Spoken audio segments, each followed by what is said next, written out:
Hello, and welcome to 8 Things to Do in Fallout 76 when you're bored. It's probably happened to most players. You want to play Fallout 76, but feel like there's nothing left to do.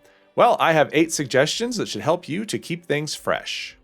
Now, this list is not in any particular order. However, if it was, starting a new character would actually be number 1. And that is my first suggestion to you. Start a new character. Maybe you want to start a new play style.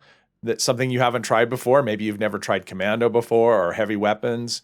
Maybe you're feeling a little frisky and you want to try bows, which I highly recommend. Maybe you want to do some sort of challenge where you can't use legendary weapons or you can't have mutations, something like that. Or you restrict yourself to one particular weapon, no matter what. And I know that you can respec a high-level character to play however you want, but I can tell you from experience, because I have done both things, starting a new character and playing with a new play style is a lot different experience than respecing a high-level character. Number 2, try a Nuka Shine challenge. Now, Nuka Shine challenges take different flavors, but they all boil down to a basic thing. You drink Nuka Shine, you black out, you wake up in a random location, and you try and make it back to a specific location without fast travel. Different versions of this that I've heard of is storing all of your gear, your weapons and armor, drink the Nuka Shine, and then you have to make it back home without fast travel and only using what you find along the way. Another option would be to play with other players, where you all donate something like a weapon or a plan, something like that, into a prize pool. You all drink Nuka Shine at the same time, and whoever makes it back to the specific location without fast traveling first gets the prizes. My favorite version of this is actually to take a brand new character fresh out of the vault, drop all my items, which you can see there to my left, and all I have is a bottle of Nuka Shine, drink the Nuka Shine, and then make it back to the vault with just what I find along the way. And depending on where you start from, this could be quite the challenge. Yep, cultists everywhere. So yeah, this guy's got some work cut out for him. Number 3, let the purveyor decide.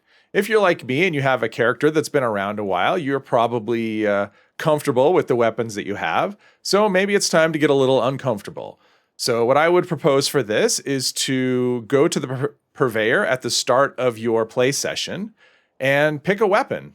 Buy a weapon from the purveyor, just one, either a melee weapon or a ranged weapon, maybe flip a coin to decide, and use only that weapon for the rest of your play session, no matter what it is. It could be great, it probably won't be.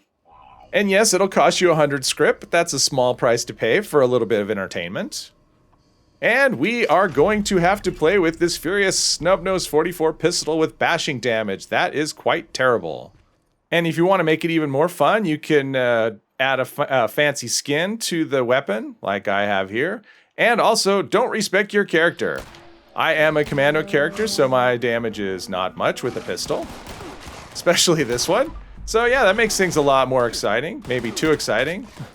But yeah, that would be my suggestion. Do something like this. You may actually end up getting something good. You may find a weapon that you never thought to try before, and something that maybe you'll really like. And you also may find something that you don't like at all, and it turns into 40 script the next day. Number 4, work on missing mods. Now, more than likely, for the weapons that you're currently using, you know all the mods that you need to know. But there are plenty of other weapons that you're not using, and you probably only know mods as the weapons come available to scrap, drop from enemies. And some weapons don't really drop in high numbers, such as radium rifles.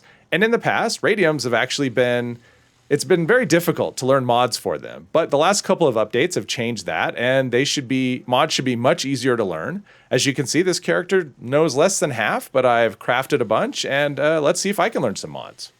Look at that, right away, learning mods. Number 5 would be to work on Pioneer Scout badges. Now, I think that most people probably do just enough to complete the quest line so they can get their large backpack, and then they never look back. Beyond the 3 that you need to do to complete the quest, there are several more.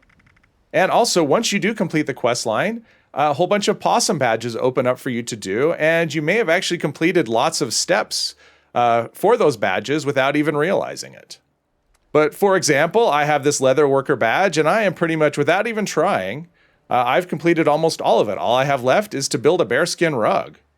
And there's my badge, complete. Easy peasy. Number 6, work on world challenges for atoms. Now, just like the Pioneer Scout badges, this is another situation where you've probably close to completing or you've made good progress towards completing challenges for free atoms without even realizing it.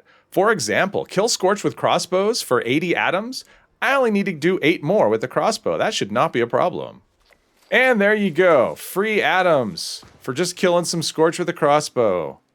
Number 7, hunt down missing plans or rare outfits, such as the ones you can get from the vendor bot responder.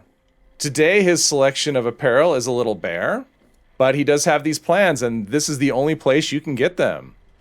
And there's also vendor hopping, player camps, where you can find plans and outfits that you may not know. Number 8, solo a boss. Now, if you've never soloed an event like Colossal Problem or Scorched Earth, it's actually not as difficult as you might think, and killing a boss by yourself the first time can be very satisfying.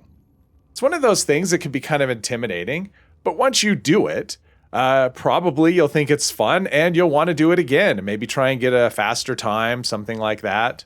Or maybe once you do one event, it'll make you want to do another event. And down he goes. That was fun. And there are my suggestions for 8 things you can do when you're bored.